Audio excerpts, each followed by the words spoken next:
जरा सोचो, एक छोटे से कैप्सूल को खाने से लोगों में बेहिसाब ताकत आ जाए, लेकिन चीजें जितनी दिखती हैं उतनी सीधी है नहीं। कहानी की शुरुआत होती है बिगी नाम के एक माफिया गैंगस्टर से, जो कि कैप्सूल से भरा एक बक्सा कुछ गुंडों को दिखा रहा था। वो चाहता था कि ये गुंडे इन कैप्सूल्स को पूरे शहर में बेचें। जब गुंडों में से एक आदमी ने पूछा कि आखिर ये है क्या, तो बिगी ने जवाब दिया कि ये है ताकत। इसके बाद हम देखते हैं रॉबिन नाम की एक लड़की को, जिसके पास यही कैप्सूल था। अचानक से दो लड़के वहाँ आ गए और उससे वो कैप्सूल छीनने की कोशिश करने लगे। तभी पीछे से एक तीसरे आदमी ने रॉबिन पर हमला कर दिया। उन्होंने उसे पीट पाट कर वो कैप्सूल उससे छीन लिया। उसी वक्त एंट्री हुई फ्रैंक नाम के एक पुलिस वाले की। तभी एक लड़का वो कैप्सूल लेने लगा तो फ्रैंक ने अपनी बंदूक उस पर तान कर उसे चेतावनी दी, देख बेटा, तेरे पास कौन सी पावर आएगी ये तो नहीं पता, लेकिन मेरी बंदूक चलेगी ये पक्का है। इसके बाद लड़का हिचकिचा गया, जिसका फायदा उठाकर फ्रैंक ने वो कैप्सूल छीन लिया और तीनों लड़के वहाँ से दुम दबाकर भाग गए। दरअसल फ्रैंक पहले से ही रॉबिन को जानता था और अक्सर उससे ये गोलियां खरीदा करता था, क्योंकि जब गुंडों के पास ताकत है तो पुलिस वालों के पास क्यों ना हो। इसके बाद हम देखते हैं आर्ट नाम के एक आदमी को, जो हाथ में बंदूक लिए किसी का दरवाजा खटखटा रहा था। जब न्यूट नाम के एक गुंडे ने बंदूक तान कर दरवाजा खोला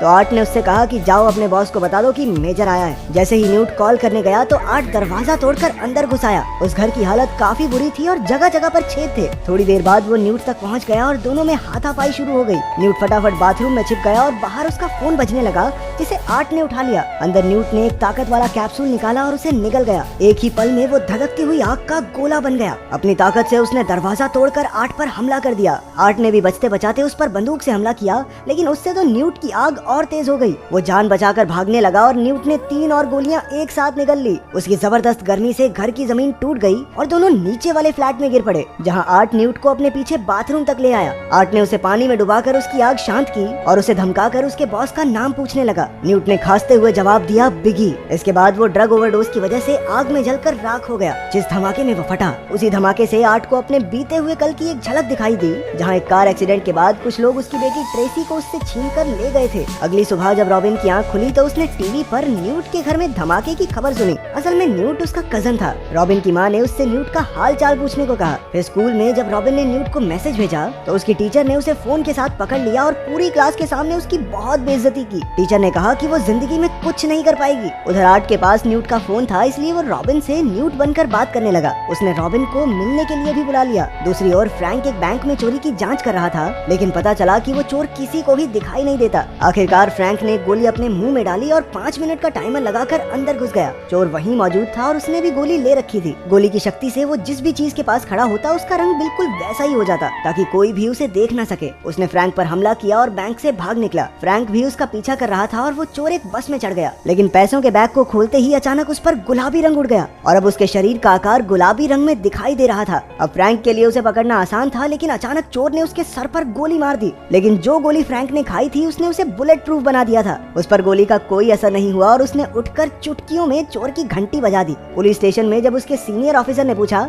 हाँ भैया, गोली तेरे सर पे लग के चपटी कैसे होगी? क्या ही मैन है क्या तू? सरकार, मैंने वो कैप्सूल खाया था सरकार। कैप्सूल खाया था तो अब पुलिस में नहीं रह सकता। कैप्सूल खाने के लिए तुझे सस्पेंड किया जाता है। निकल जा मेरी आंखों के सामने से। फ्रैंक ने अपने सीनियर ऑफिसर को समझाया कि वो शहर की रक्षा के लिए ही ये सब करता है। आखिरकार उसके बॉस ने उसे आर्ट की फोटो दिखाकर कहा कि अगर वो इस कैप्सूल के पीछे के माफिया को पकड़ लेगा तो उसे उसकी नौकरी वापस मिल सकती है। उधर रॉबिन न्यूट से मिलने पहुंची, लेकिन आर्ट समझ गया कि रॉबिन भी न्यूट की साथी है। जब रॉबिन को उसका कजन वहाँ नहीं दिखा तो वो घर लौटने लगी, लेकिन रास्ते में ही आर्ट ने उस पर हमला करके उसे बंदी बना लिया। आर्ट ने रॉबिन को तस्वीर दिखाकर पूछा कि क्या यही बिगी है, लेकिन रॉबिन तो सच में कुछ नहीं जानती थी। बिगी तो अपने अड्डे पर अपनी बॉस गार्डनर के साथ एक नई और बड़ी डील की तैयारी कर रहा था। वहीं आर्ट ने रॉबिन से बिगी के एक आदमी को कॉल करवाया। आदमी ने उसे एक दुकान पर जाकर एलिगेटर वाइन मांगने को कहा। रॉबिन ने वैसा ही किया और उसके बाद उसे एक खुफिया कमरे में ले जाया गया, जहां रॉबिन ने गैंग के आदमी को बताया कि आर्ट ने न्यूट का खून कर दिया है। उस आदमी ने एक कैप्सूल खाया और अपने साथियों के साथ आर्ट पर हमला करने चला गया। उनके बीच जबरदस्त लड़ाई शुरू हो गई। उधर रॉबिन जिस कमरे में बंद थी वो एक ट्रक से जुड़ा हुआ था। उसी वक्त ट्रक चल पड़ा और बाहर गोलियों की आवाज के बाद आर्ट दरवाजा तोड़कर रॉबिन तक पहुंच गया। उन्होंने ट्रक में एक खुफिया कमरे का दरवाजा तोड़ा, जहां उन्हें माफिया गैंग का सिक्योरिटी सिस्टम मिल गया। वहां उन्हें बिगी की नई डील की खबर मिली। आर्ट ने उसे बताया कि इस कैप्सूल के पीछे सरकार भी मिली हुई है और ये लोग इस कैप्सूल को पूरे देश में फैलाना चाहते हैं। फिर आर्ट ने उसे कुछ पैसों का लालच दिया और रॉबिन उसका इलाज करवाने डॉक्टर के पास ले गई। इस तरह उन दोनों में दोस्ती हो गई।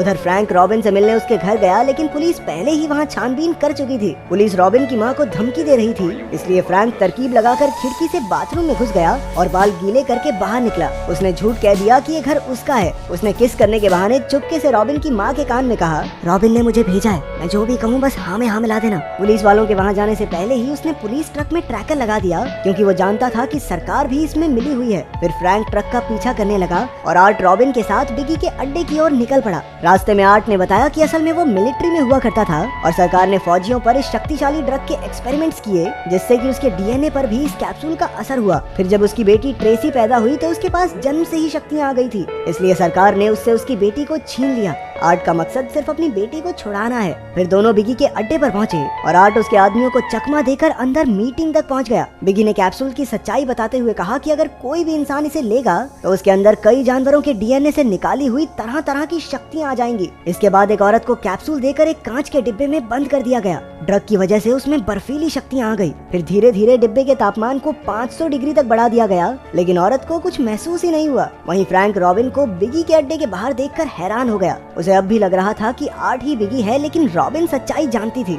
अंदर आर्ट ने अचानक बिगी के सर पर बंदूक तान दी और एक लड़की मरे हुए गार्ड को देखकर चिल्लाने लगी, जिससे चारों ओर अफरा तफरी मच गई। सबने अपनी बंदूकें निकाल ली, लेकिन बिगी अब भी आर्ट के कब्जे में था। बिगी के एक आदमी ने ताकत की गोली निगल ली, लेकिन उसी वक्त उसकी मौत हो गई। बाहर सारे गुंडे बदमाश आपस में लड़कर मारे गए और अब सिर्फ आर्ट और बिगी ही जिंदा बचे थे। उसी वक्त फ्रैंक ने एंट्री लेकर आर्ट पर हमला कर दिया। इस मौके का फायदा उठाकर बिगी ने भी एक कैप्सूल निगल लिया और देखते ही देखते वो एक वहशी दरिंदे में बदल गया। ये देखकर आर्ट और फ्रैंक ने हाथ मिला लिया और आर्ट ने चारों तरफ मौजूद गैस टैंक्स खोल दिए। वहीं फ्रैंक ने थोड़े कैप्सूल्स चुरा लिए और दोनों बाहर आ गए। फिर फ्रैंक ने बंदूक से फायर किया, जिससे पूरे अड्डे में जबरदस्त धमाका हो गया और बिगी के तो चीथड़े उड़ गए। इसके बाद फ्रैंक और आर्ट ने रॉबिन को घर भेज दिया। फ्रैंक को अब भी आर्ट पर शक था, इसलिए वो उसे पुलिस स्टेशन ले जाने लगा, लेकिन आर्ट ने उसे बताया कि सबके सब मिले हुए हैं और अगर वो उसे पुलिस स्टेशन ले गया तो वो दोनों को पकड़ लेंगे, क्योंकि सरकार नहीं चाहती कि किसी भी तरीके से ये कैप्सूल सड़कों से खत्म हो जाए। सरकार इस कैप्सूल को आम इंसानों पर टेस्ट करके दुनिया पर कब्जा करना चाहती है। जब फ्रैंक को असलियत समझ आई तो उसने आर्ट से हाथ मिला लिया। कुछ देर बाद पुलिस ने उनकी गाड़ी को घेर लिया, लेकिन फ्रैंक तो जा चुका था। पुलिस आर्ट को कैद करके एक शिप में ले आई और फ्रैंक उसे बचाने आ पहुंचा। आर्ट को गार्डनर के सामने ले जाया गया, जो असल में इस सारे कांड की मास्टरमाइंड थी। वहीं रॉबिन को देखकर फ्रैंक गुस्सा हो गया, लेकिन वो तो बस उसकी मदद करने आई थी। जल्द ही वो दोनों कंट्रोल रूम में पहुंचे। फ्रैंक रॉबिन को ध्यान रखने की जिम्मेदारी सौंपकर आर्ट को बचाने निकला। तब उसका सामना हुआ एक गुंडे से, जिसका शरीर इतना लचीला था जैसे रबड़ का बना हो। रॉबिन ने कंट्रोल रूम से ही फ्रैंक की मदद की।